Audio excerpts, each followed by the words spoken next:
Dr. Malini Shankar, Commodore Behel, Rear Admiral Bose, faculty, students and alumni of this fantastic institution, IMU Kolkata campus. Thank you very, very much for giving me this opportunity to come here and speak at this DMET SAMVAAD on a topic that many of you know is very dear to me.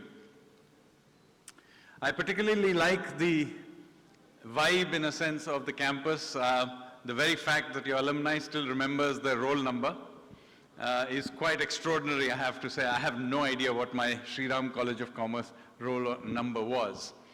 So if you like my presentation and you think it's good enough, please give me a DMET roll number.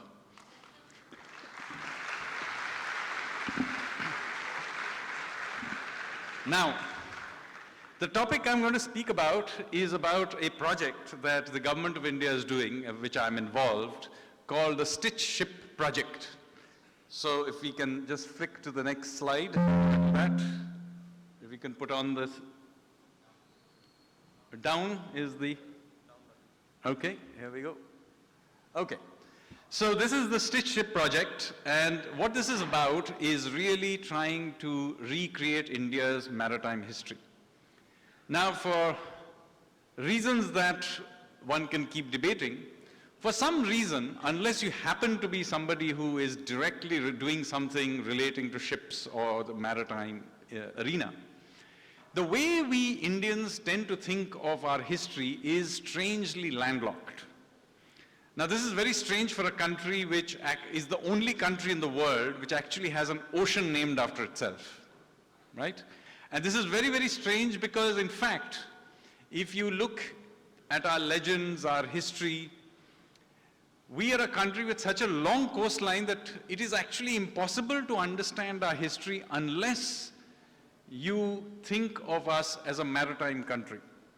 So I've long wondered, why is it that we have this landlocked view? Maybe it's because our capital, Delhi, is landlocked. I don't know. But in recent years, there has been a rediscovery of this maritime history, of which I have played a small part. But much of that has really been still about the conventional digging up of archaeology or texts and so on. So what I'm going to talk about here is of something somewhat different as a way of revisiting our maritime past. So what I'm going to do in this presentation is to first give you a historical perspective, give you a sense of the project, the earlier constructions that have been used using this stitching technique, an understanding of the art of stitch ships, reconstruction of how we're going about reconstructing this stitch ship, and the further course to steer. Now, as I told you, India has actually got an extraordinary long maritime history. So, Indian mariners were sailing out from Harappan ports in Gujarat, like Dholavira, out to the Middle East, to Persian Gulf, to countries like Oman and what is now UAE and Bahrain, and all the way to Sumeria, as far back as 4,500 years ago. Now that puts us in the same league as the Phoenicians. And when you think of maritime history, sadly the Phoenicians tend to capture, or the Athenians tend to capture the history. But in fact, we have a history that is at least as old as the Phoenicians and certainly older than that of the Athenians. So the question is, if this is this length of history, what is the kind of ships that we were using? And unfortunately, we don't know what these Harappan ocean-going ships actually looked like. We have some images, but those are sadly only of river ships. And since you are from a maritime background, you will know that river ships and ocean ships are completely different things. So people who confuse the two, when some historians do, they simply don't understand naval architecture.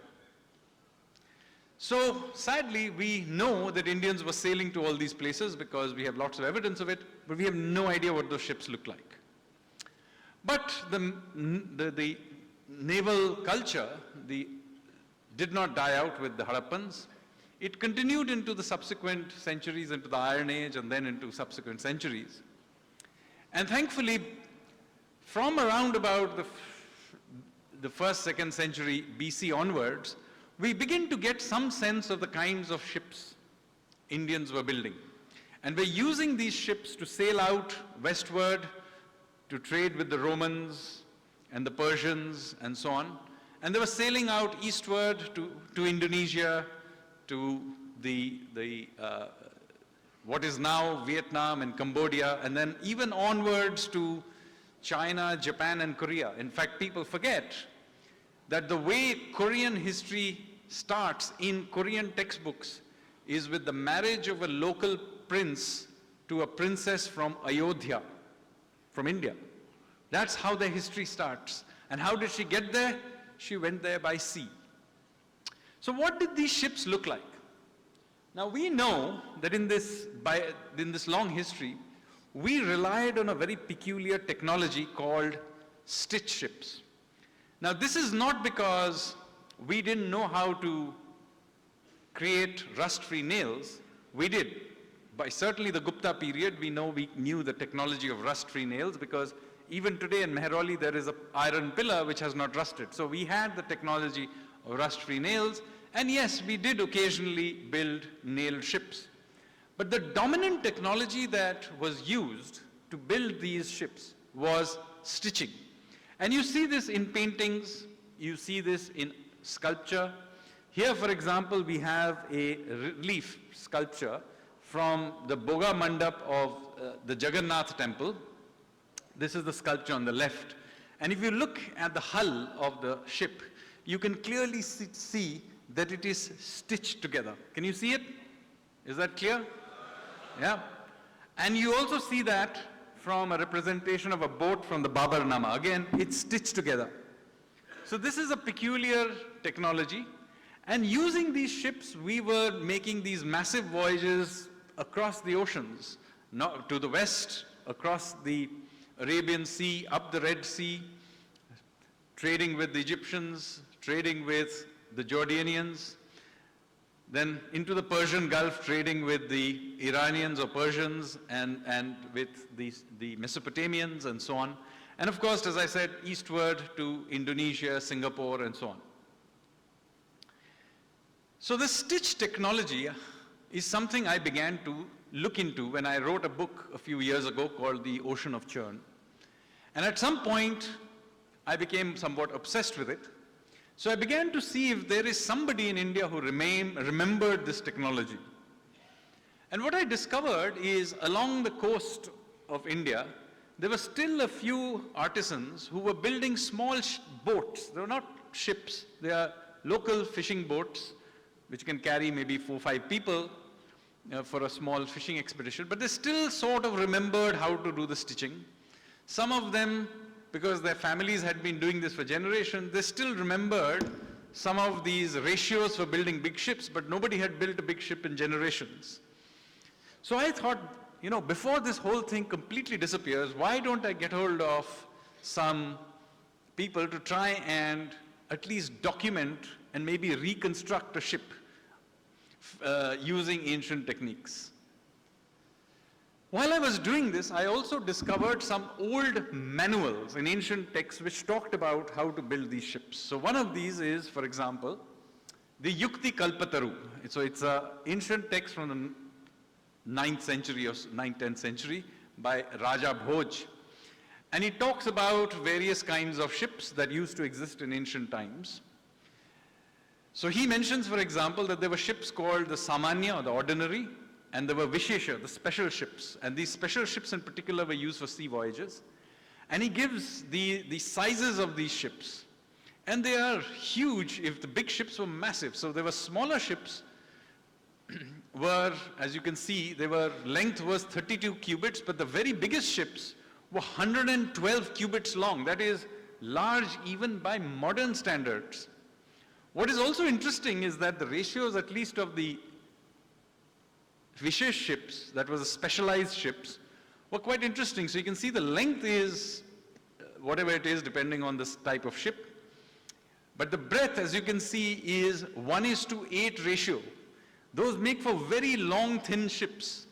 And since you are into marine architecture, you will realize that while it will give you good speed, it will probably very, very unstable. But yet they were building these kinds of ships, and of course the height as well. We also know that many of them had cabins. So there were ships which had cabins in the front, they had some at the back, some had along the whole length of it. So all these kinds of large ships existed. And you have visitors from that time, or foreign writers from that time, who also mention some of these ships. So it's not just that we were talking about it. There were foreign travelers, foreign writers who were mentioning these massive Indian ships that were being built. For example, Ptolemy in the 1st century AD mentions that Indian shipbuilders were building fleets of up to 2,000 ships. And some of these were capable of accommodating 1,000 troops, horses, vast quantities of supplies. So, you know, even by modern scales, 1,000 ships, no matter how cramped they were, this is not a small ship. Even allowing for some exaggeration, this is not a small ship. Marco Polo in 1300, he talks about ships that was huge in size, which had just the crew was 150 to 300 people, and was propelled by oars, sails, had multiple decks. Some of them had 60 cabins. And as I said, we knew how to make nailed ships as well. So although we had this preference for stitch ships, Marco Polo mentioned specifically that we did have the technology for nailed ships as well. Then there's Niccolo Conti, 1400s. He talks about ships weighing about 1,000 tons with 5 sails. We have Santo Stefano, and all of these are before the arrival of the Portuguese with Vasco da Gama in the Indian Ocean world. And he talks about stitch ships with cords and sails and so on. Now, what did these ancient stitch ships look like? Well, there is the oldest one that I could find of a representation is actually a painting from the 5th, depending on when you think exactly it was painted, but from the Ajanta caves. So let's say it's from the 4th, 5th century, and it shows us sailing ship, which you can see, it's hopefully clear enough, but the ship has 3 sails, as you can see, and a foresail. There's a man standing there. If you can see it clearly enough, it has these pots, probably for carrying water, I don't know. But it's clearly an ocean-going ship. It has these 2 trailing oars that you can see. It doesn't have a rudder. So these are important clues to what these technologies were. So, for example, ancient ships, not just in India, but otherwise, did not have a rudder. They used to have a trailing oar for giving it direction. And so this is one example of that. Now, why did we use stitch ships when we had the technology for nailed ships? We don't know, it's a matter of speculation. But one of the things it certainly did was it gave the hull a degree of flexibility. Now, it seems to be that this was, for all its inefficiencies, this flexibility was valued by mariners in ancient times for some reason. And I don't know why, but one of them may be, but remember that Indians were using the monsoon winds to sail, which means they weren't sailing during the time when the seas were calm, but deliberately sailing during the time when the sea was rough. And they are sailing through waters which have lots of atolls, they have got lots of islands like the Lakshadweep, the Maldives and so on. Lots of sandbars. So for example, if you were coming up the river into the Hooghly, you would have to go past the Sundarbans full of sandbars and mangroves. So one of the major problems probably they had was getting stuck in either a reef or a sandbar where your ship would simply fall apart.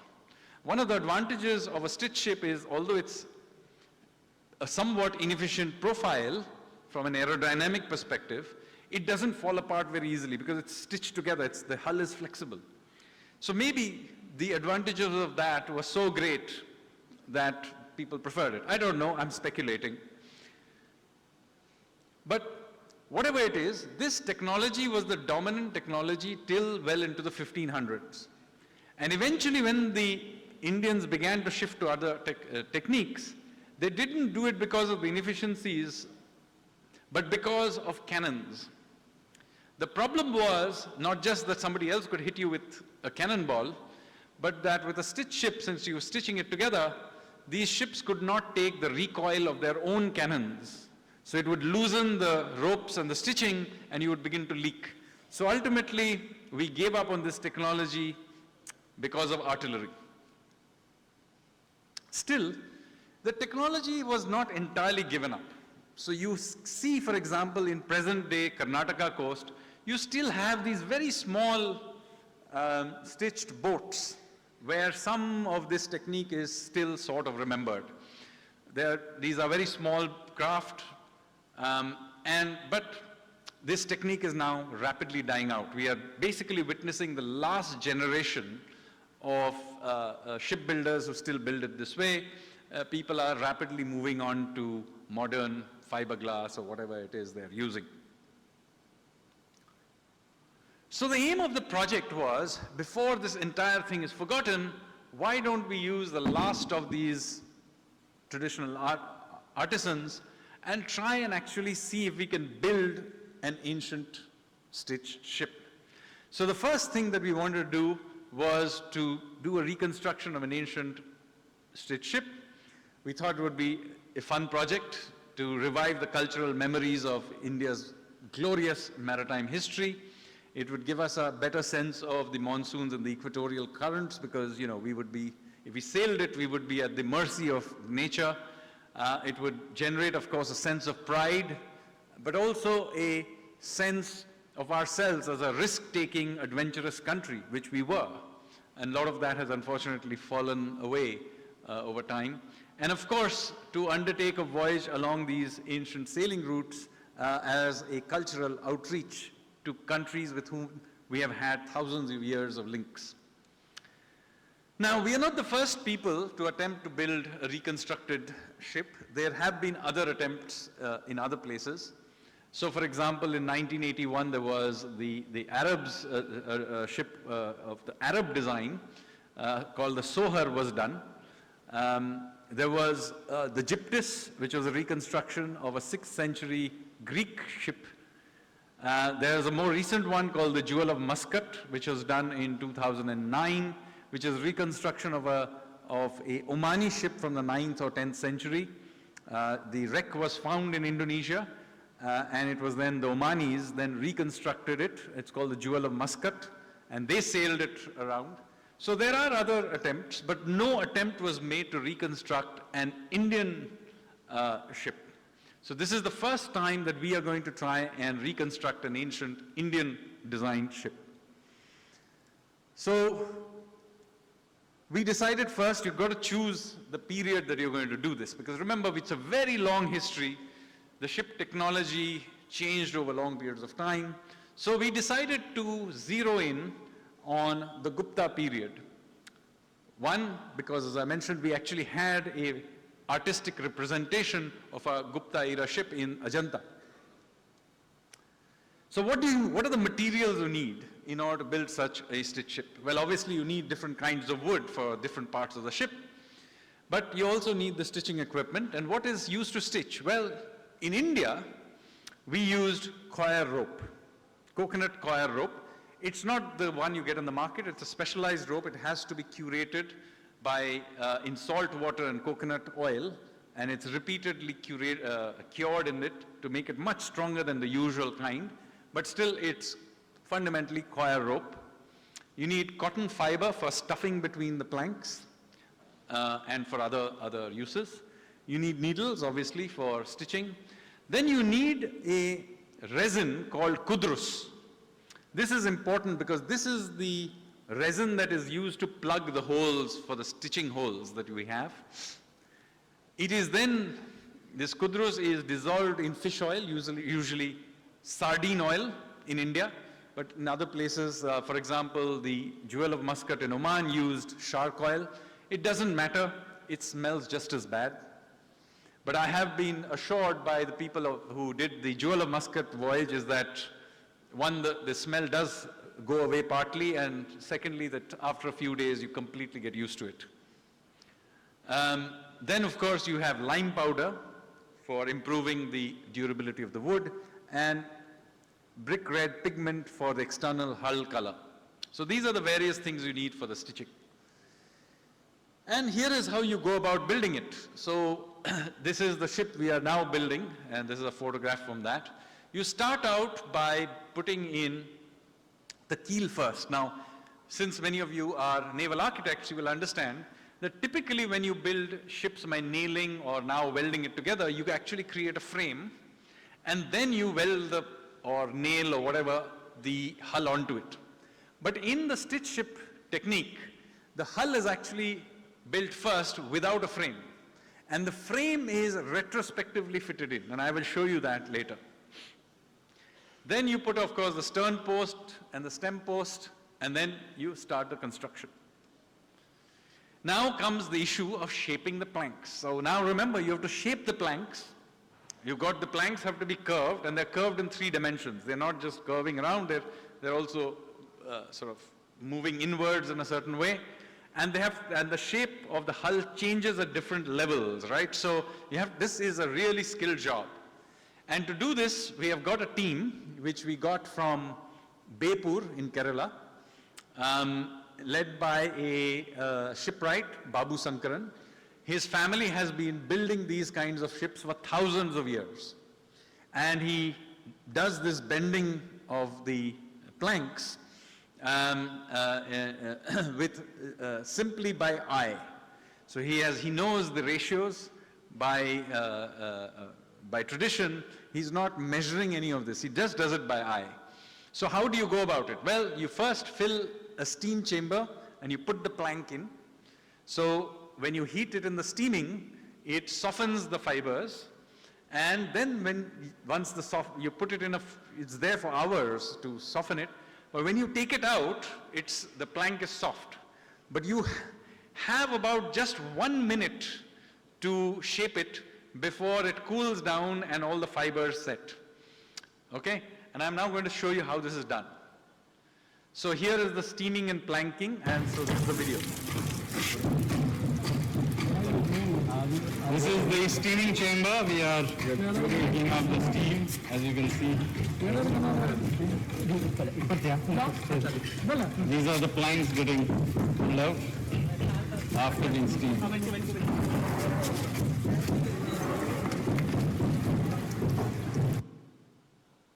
So after the steaming, this is the shaping process. As you can see, they have taken this steamed wood, and they have literally minutes before it again kind of dries up and takes shape. So they have to do this shaping as soon as they can.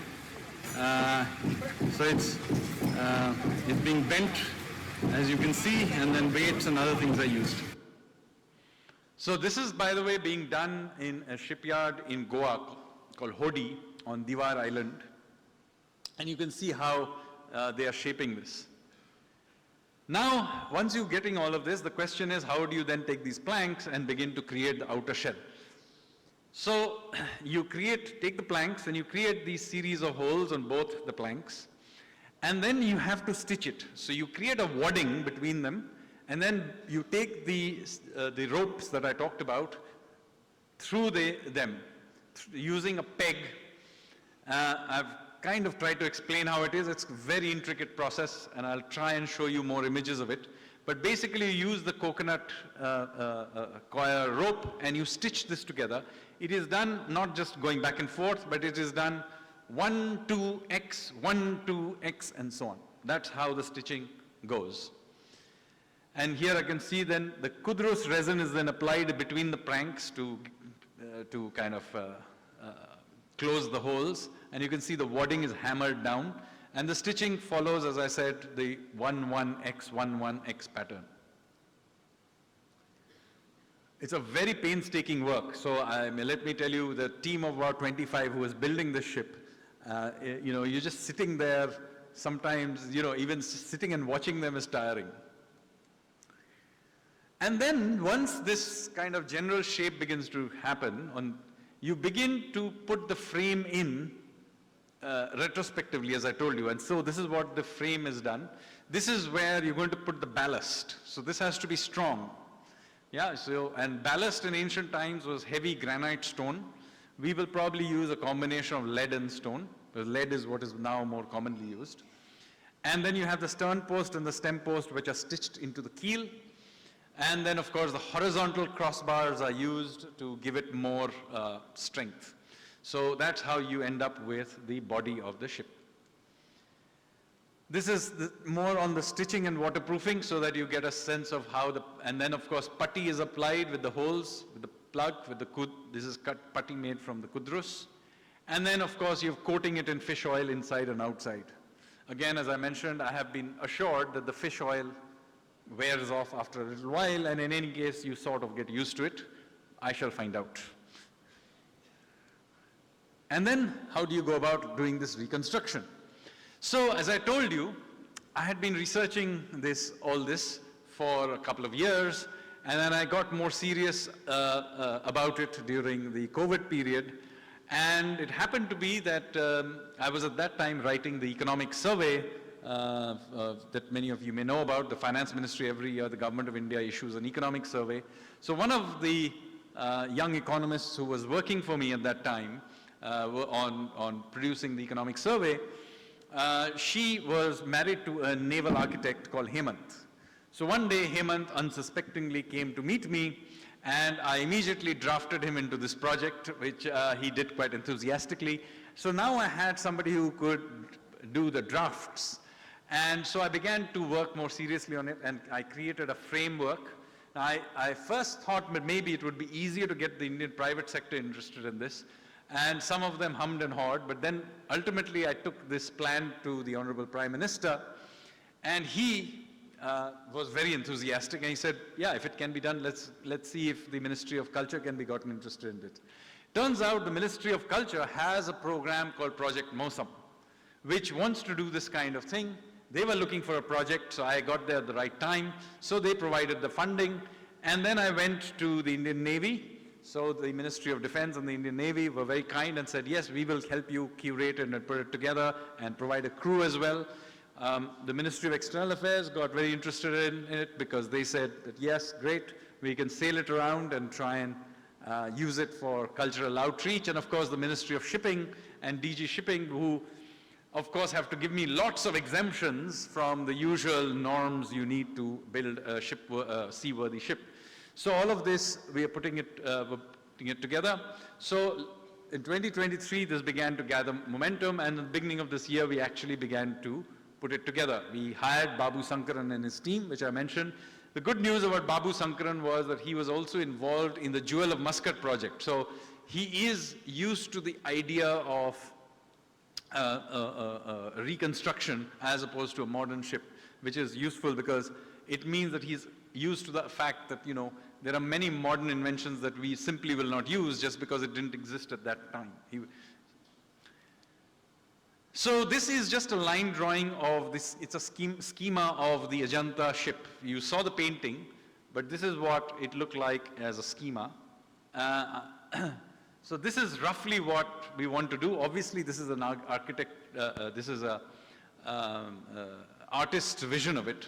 But it tells us a few important details. First of all, the use of the trailing oar, right? Doesn't have a rudder. This is the way you're going to rudder it. It tells us that it has multiple masts, the use of a foresail. It tells us, you know, if you go even today, there's they paint the eye in front of the ship. You go to any small fishing boat along the Indian coast, you'll see the eye. Evidently, that was true even in Gupta period, and so on and so forth. You can see a few portholes for the lower deck and so on. So you get some sense of this of a sense of this ship. Now, obviously, you have to convert it into an actual ship. That's an artistic thing. So we then began to create line drawings. And so now the line drawings that we have suggest that we will go for a ship that has 2 masts, not 3. It was getting too crowded with 3. We will retain the foresail. And so this is what it will look in both cross sections and from the top view. Again, as I said, this is a room full of naval architects, so you will appreciate what it would look like when we try and build it. And you can see that we were going to have the trailing oars. So this does have a trailing oar, doesn't have a rudder. It has square sails, very important. Remember, this is from the 4th, 5th century. People have not yet invented the lantern sail. We are still using the square sail. And there are some advantages of square sail, but there's one major disadvantage, that you cannot sail too much away from the direction of the wind. So with later lantern sails, you can sail at a big, almost 45, 90 degrees even angle to the wind. But here you basically have to sail along with the wind. This is important because obviously it determines where you can go, that you can basically sail where the monsoon winds are taking you. You can't just sail off in an angle to that. What is the size of the ship we are building? Well, it's, the original length was 19.6, but I think we need to update this presentation. It's now about 21, 22 meters long. The breadth is 6.5 meters long. The depth is 3.4 meters. It's approximately going to weigh about 54 tons now, and a crew of one captain, 15 people from the Navy who will be trained specially to sail this, because as you can see, this does not sail like a traditional or not traditional, it doesn't sail like a modern sailing ship, which most sailors will know how to sail. As I said, doesn't have a lantern, has a flexible hull. We don't know how this flexible hull will behave in high seas if you're in a storm. We don't know what on earth happens when you use, instead of a rudder, you have these trailing oars. So we have been really reaching out to the Omanis, who had a ship from a later period, 500 years later, but still, at least they have some experience of some of these issues. But our ship has a distinctly different design, a more archaic design. So we will really have to sail the ship and figure it out. So 15 crew members plus one random economist. And here are the development plan lines. I'm stressing this. I would usually skip all of this if I was talking to a general audience, but I think this audience will appreciate all of this. Some of you probably do this for modern ships. And then the rigging plan. So sense of the rigging plan. And then the sail and mast plan. As you can see, two plus the foresail. Here is the stitching plans that we have used, as I told you. It has the wadding and you're stitching along it. Framing plan, so you know there are these crossbars that go across to provide you with there's the plan top view of the beams and then of the frame itself. Now, one of the interesting things we decided to do was, although of course we are building it using ancient texts and techniques and artisans and so on, and a lot of it is being done by eye, we decided that for the first time we will take a stitch ship and subject it to a lot of the modeling that modern ships go through.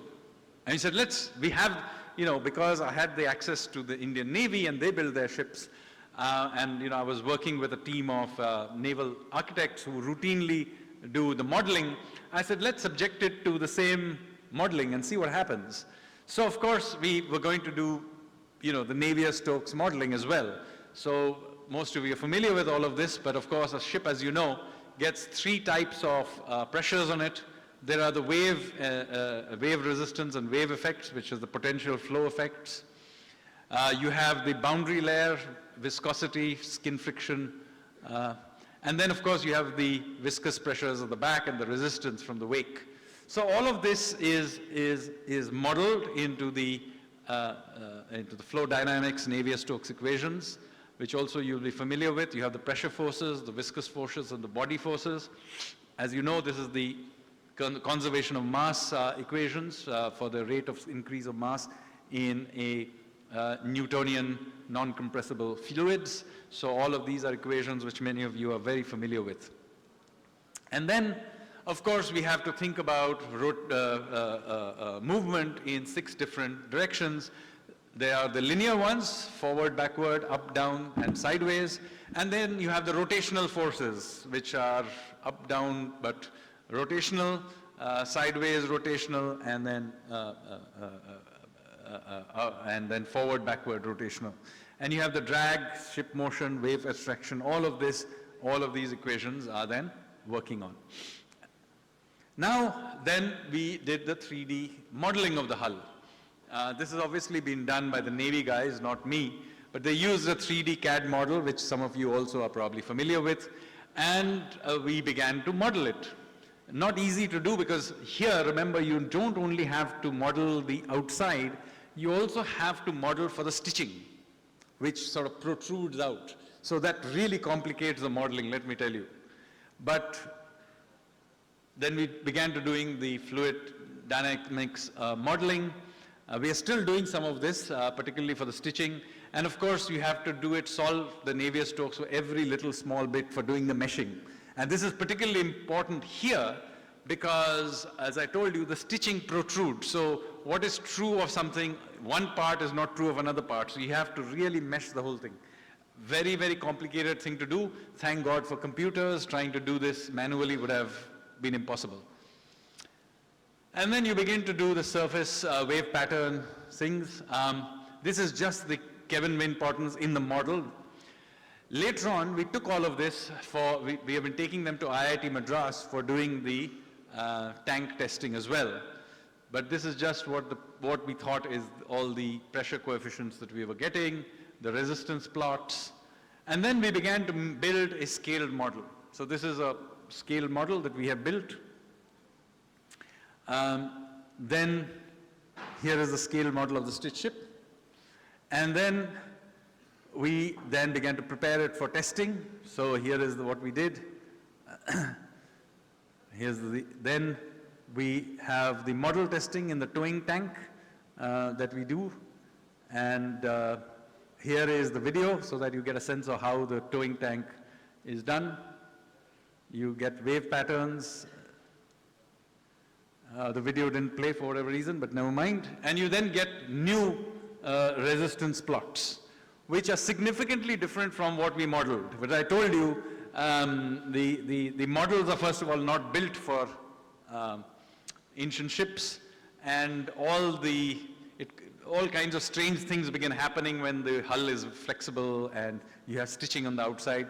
We are going to reinstate, I think we didn't do the stitching in the model correctly. Now that we really understand the stitching, we're going to redo it, and we're going to do another round of resistance plots. Just to put it together, it'll at worst come out as an interesting paper for the naval architecture journals. And then what are we going to do with this? Well, there are further things.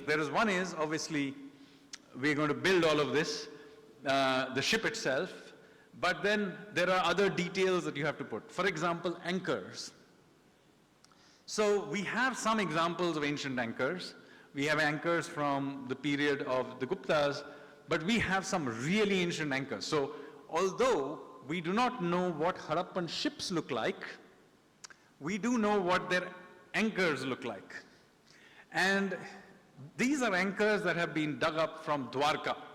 So Dwarka turns out to be, especially Bet Dwarka, which is a small island off Dwarka, which was clearly a major port in the Bronze Age.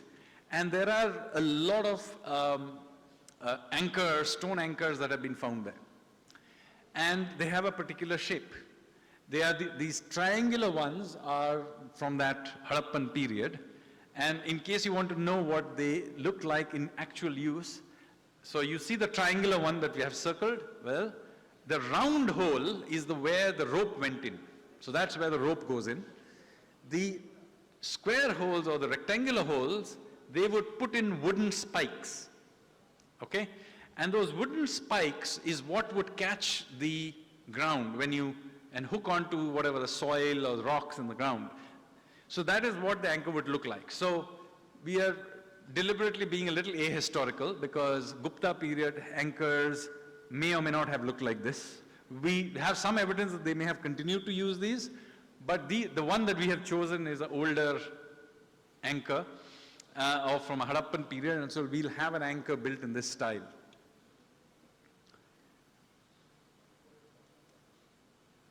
And then this construction that we are building now the hull is about 70% done, and I'll show you photos of latest situation a little later. But we have been building the ship now from the beginning of the year, and we expect that in March 2025, all things going well, we will put it in the water. These are images of the Jewel of Muscat, just for demonstration perspective. Our ship will look somewhat different. This is much narrower than the ship that we are building. And then we'll put it in the water. Then we will begin to fit the mast and other things. Hopefully by April, we will actually properly launch it and name it. It will be a Navy ship, so it'll be given an INSV, Indian Navy sailing vessel name. So it'll be owned by the Navy. And then we will be, while all of this is going on, we will be getting that crew. We will be given special training on how to sail square sails and other things. So I will have to get some time off to go learn sailing. Outfitting, as I said, early 2025, and then we will begin to do sea trials. There will be, of course, one problem, is that when we would have liked to do the sea trials is the time when we will be having the monsoons, when it's really rough. Now, there is some debate on whether to do the sea trials in the height of the monsoons, and some people said, well, that's how the ancients sailed, in the height of the monsoons. But whether or not we want to take a bunch of novices, well, they are not novices as sailors, but they are novices at using this particular ship, and try to mess around with it. We'll take a call on it. But anyway, hopefully by September, October next year, we will have some experience of sailing the ship. And then the idea is to take it on its first voyage. So, as you know, in ancient times, there were two directions you could go. You could go east or you could go west. So, we have decided that the very first voyage of this is going to be westward. So, since we are building this in Goa, we're going to sail up to Gujarat from a place called Mandvi. And from Mandvi, we are going to sail to Oman, Muscat. And this voyage has already been announced by the Honorable Prime Minister and His Excellency, the Sultan of Oman. Last December, they announced this. So we haven't got the exact dates, but somewhere towards the very end of 2025, we will do the first voyage. If all goes well and the wind is blowing the way we expect, which is from the north east to the southwest, then it will hopefully allow us to make that crossing reasonably easily in about 2 to 3 weeks. So roughly 2 to 3 week crossing that we estimate. And if this voyage goes well, then we will attempt to do something somewhat more ambitious, which is we will take it to the other coast, the east coast, and we will attempt to recreate something called the Bali Yatra, or the voyage to Bali. So those of you who are familiar with Odisha culture, Odia culture, you will know that every Kartik Purnima, which happens in mid-November, there is a big festival in Odisha which commemorates the ancient voyages that used to sail out to Indonesia and elsewhere. And it's literally called Bali Yatra, or the voyage to Bali. And our idea is to actually do such a voyage.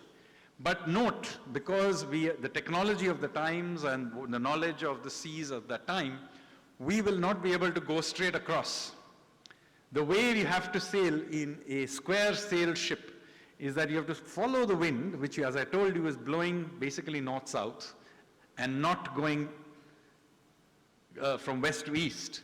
So the way you do it is you start off in Odisha, and you use the winds to essentially sail south, in fact southwest rather than southeast. And you end up in and around somewhere near Mahabalipuram, which is not surprising that, therefore, Mahabalipuram was a great port during the Pallava period. From there, you sail further south to Sri Lanka.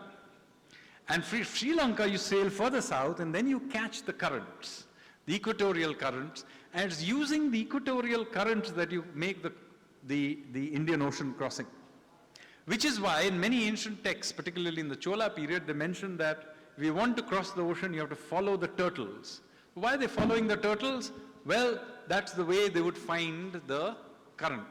So the current would take you across, and once you hit the northern tip of Sumatra, you have a choice. You can either go by the Malacca route towards Singapore and then that way, or you can go by the western route along Singapore, along Sumatra, along Java, and then to, ultimately you go to Bali. Now this voyage is a lot longer. This is a 3-month voyage. So we will attempt to do this, and this is also a much more dangerous voyage because you do get these terrible cyclones occasionally in the Bay of Bengal, which are much more rough than the ones you get in the Arabian Sea. And so this is a voyage we'll only attempt after we are successful. And assuming that both these voyages go well and the ship is in good shape, we will bring it back, and we are building a new maritime museum, as some of you heard, in Lothal. So the ship will then get displayed in Lothal. So here are the wind patterns, etc. As I said, we will be using some of these wind patterns. We have also been mapping out the wind speeds. You obviously need to take care of the service current vectors, etc., because when you're dealing with a very small ship, which is doing 2-3 knots at best, all of these things matter. Wave heights, very important in case we get stuck in a storm. And then here is how the hull is shaping up. As you can see, they're building it from ground up. Thank you very much, ladies and gentlemen.